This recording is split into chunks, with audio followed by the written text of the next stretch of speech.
Critters of Wyoming did me the most amazing, showed me the most amazing magic when I was over there. It was humbling, it was blissful, it was delightful.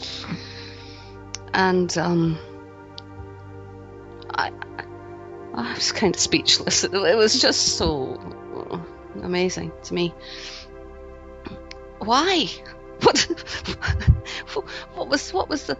I mean, it was deeply enjoyable and gratifying and wonderful. But I just wondered how it happened. So much magic in one place at one time. Well, as you know, we have always said animals are often, almost always, in fact, your best teachers, because they are so aligned with their higher selves, with their souls, their spirits, with God, Goddess.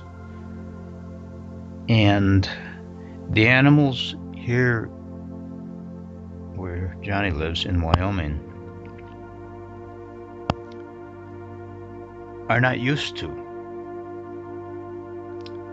people like you or like him.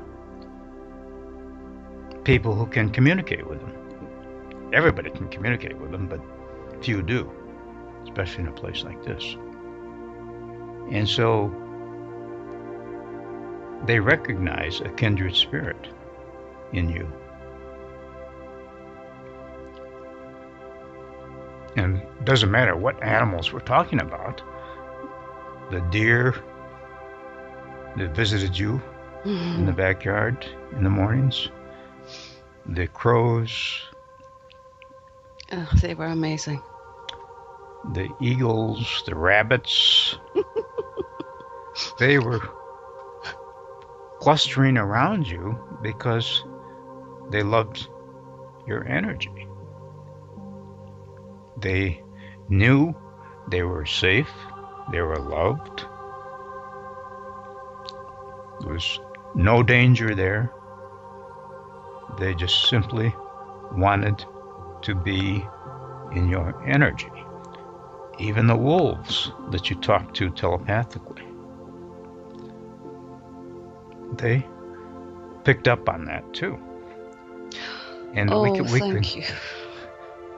And we can tell you with certainty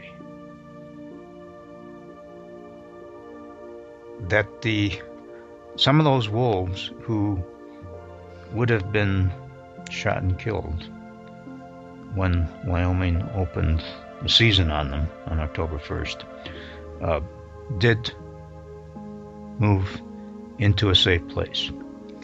Perhaps it was Yellowstone. Probably was Yellowstone for some of them at least. And because they're safe there. Oh, thank you.